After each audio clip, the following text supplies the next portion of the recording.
he said this, Swanee, with regards the winning penalty kick and injury time for Celtic scored by Ian Atchell. Never a penalty, shocking, no chance that's a penalty.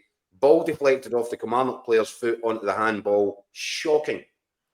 I've got some sympathy for Stuart Kettlewell, Swanee, on this one, for the simple reason that I was at a briefing with Willie Collum before the season began, and he highlighted exactly incidents like that and said that can't be deemed to be a penalty kick. So for a number of reasons, I find that a real curious way for that game to enter. Well, it's interesting that you should make that exact point, Keith, because it's exactly the point that Stuart Kettlewell has just made to all of us here at Rugby Park. He said we sat in meetings prior to the season, and this very example of this very incident was laid out to the managers and the coaches, and he said, all of my players, all of my staff, his exact words to us in the press conference there, he just actually said, he was asked if he had a quick look at his I said, you'll notice I didn't even look at the monitor. I didn't even bother, because I turned around to the lads that I've got behind me who do the kind of technical, the analytical stuff, and they were looking at it and they just said, that's no problem, we've been told that's a rule, it's fine. He said he never even looked, so he's raging, and you can understand it if that's what, I mean, you were in the meeting, I wasn't in the meeting, but Stuart was very clear that is what he was led to believe, that's what he was told, and the very type of incident that he was told wouldn't result in a penalty played out today, and a penalty was given. So you can imagine how he's feeling. And the Kelly players are exactly the same. You can see at the end of the game. I think they were more stunned and angry. Of course they were angry, but I think they were a wee bit like, well, what is the rule? What I think it's just a bit more confusion, Keith.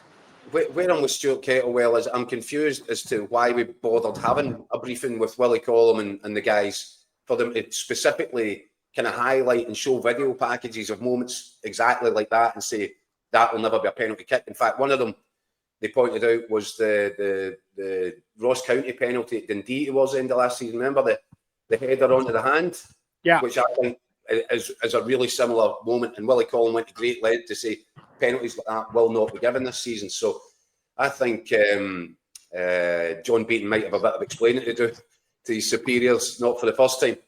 Yeah, I think he's going to have to. I mean, the first person who will have to do the explaining, I guess, is Matthew McDermott. I don't think it's particularly popular on about Kilmarnock anyway for decisions which has gone on under Derek McInnes's regime. I think he had a couple of bad moments with Kilmarnock, but he was the one that called John Beaton over. Now, John still has the authority to have a look at it, go, okay, that's what we were told isn't a penalty, and I'm not going to award it. But you always had that feeling when he started coming over to the monitor. You're thinking, 9 times out of 10 in these situations, the referee just goes with it and gives it. So I think I saw one in the Scotland game recently where a referee didn't do it, maybe in Denmark. I think when young Max Johnson looked like he might get sent off and the referee went over and had a look and went, nah. But that's rare. Usually when the referee comes over. So I'm sure Willie Collum will be asking the questions. Matthew McDermott, why have you shouted John over? John, why have you given it? Listen, like I said, you can understand why Stuart Kettlewell's raging about it. And he was very honest. He said, I'm not sitting here saying we dominated Celtic and we dominated possession, but he was just making the point that he felt they got robbed. And I think most people around the country probably feel they were hard done by. Yeah.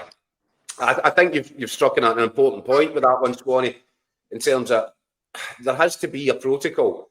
I don't understand why Matthew McDermott inserted himself into that, watched it, and then said to John Beaton, clearly he's not sure at that point, so he says to John Beaton to go in for another look. And when you do that, when the referee's sent to a screen, as you said, Swanee, rightly or wrongly, more often than not, they start to get a bit self-doubt.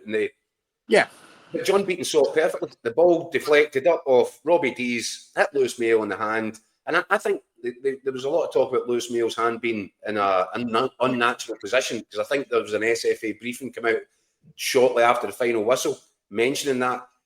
I think his hands are up there. I think we've got a still of it. And I think his hands are up because he actually thinks he's going to collide with Robbie Dees. I think his hands come up because he thinks the two of them are going to come together. And that's why his hands are where they are. It certainly wasn't, it certainly wasn't an attempt to block the ball with his hand. That was just freakish bad